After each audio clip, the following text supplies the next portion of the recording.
Tangkilikin ang sariling atin nga ang peg ng nasabing palengke na ito. Well, makikita nga po ang photo ng SB19 na si Stel.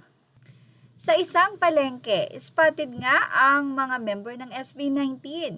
Ang uniform na nakasabit ay may mukha ng mga mahalima. Gwapong-gwapo talaga si Stel dito. Na iniendorso ang nasabing polo uniform na ito. Ganon din naman si Ken, nagwapong-gwapo din ang photo sa nasabi nga pong kasuotan na polo uniform. At nandoon din ang gwapong-gwapong si Josh. Hindi lang si Josh, makikita rin ang mukha ng pinakabunso ng SB19 na walang iba kundi ang gwapong-gwapong si Justine. Tanging si Pinunong Pablo lang ata ang walang uniform o sa nakasabit doon sa nasabi nga pong market.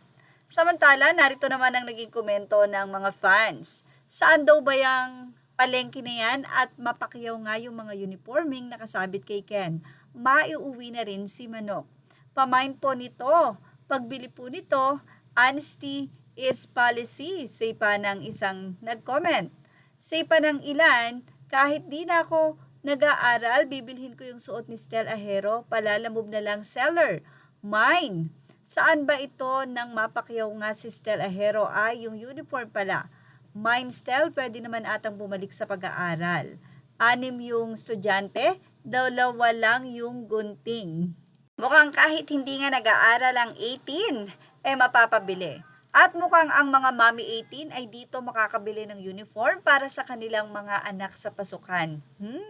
Napaka nice and smart idea nito, no? O siguro naman mga 18 yung mga tindera o may-ari ng mga tindang uniform na yan.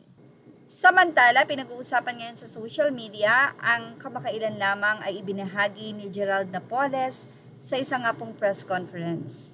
Mula kay Princess Ryan Cos, Facebook, sinabi niyang, I just want to share this on my wall.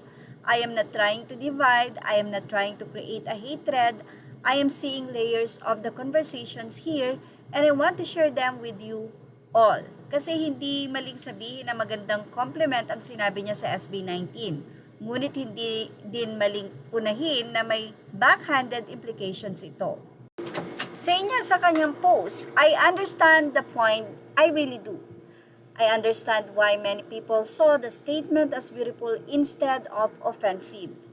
I understand why many of you defended it passionately because at its core, the message was meant to uplift SB19. It was meant to celebrate how talent, hard work, authenticity, and artistry changed the game, na hindi na sapat ngayon ang basta pogi lang, na mas importante na ngayon ang may ibubuga at may talento, may depth, may kakayahang panindigan. And that is good message, a good compliment para sa kanilang 5. For years, entertainment industries everywhere trained people to worship visuals first before substance. Kahit kulang sa artistry, basta pasok sa conventional standards ng kagwapuhan o kagandahan, automatic may atensyon na agad. Kaya naiintindihan ko kung bakit maraming natuwa sa idea na SB19 helped shape that culture.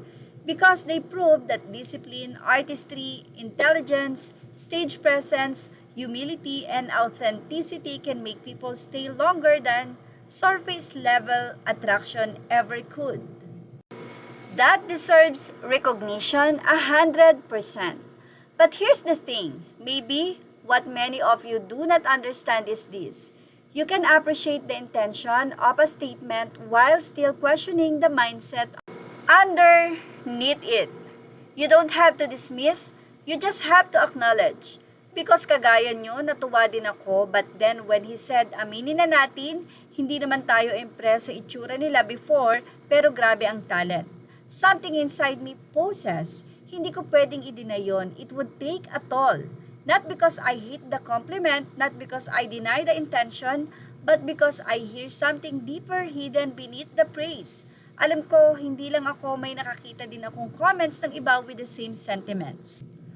Why does the compliment need a disclaimer first?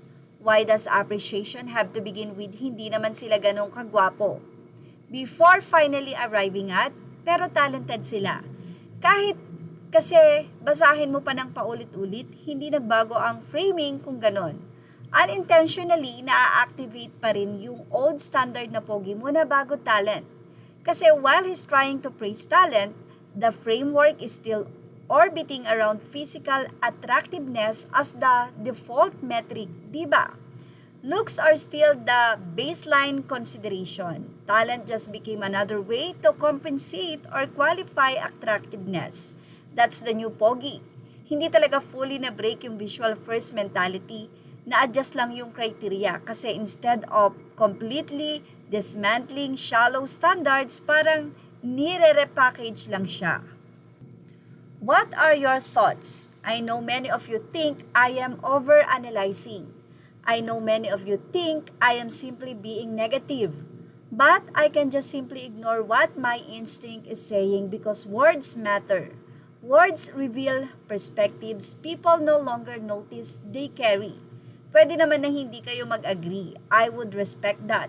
But look, the statement becomes unforgettable or uncomfortable because it subtly normalizes the idea that SB19 were never visually appealing to begin with, as if that is already a universally agreed fact, as if attraction is objective, as if everyone naturally shares the same standard of beauty. Do we? Of course we do not. We never did.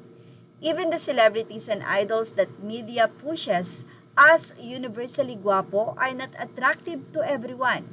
Some people prefer softer visuals. Some prefer rugged features. Some are drawn to charisma more than symmetry.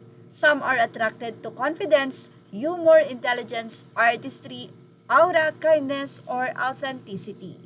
Anyway, sa sinabing ito ng fans ay medyo natutuwa siya na naging example ng SB19 ni Gerald Napoles.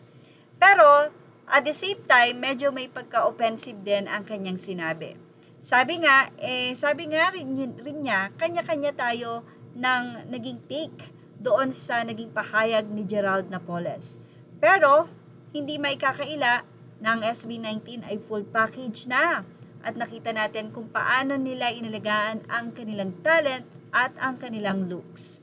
Anyway, ano masasay niyo about dito? Ilagay na ang inyong opinion sa ating comment section. Images are all credit to the rightful owners. Please like, share, and subscribe.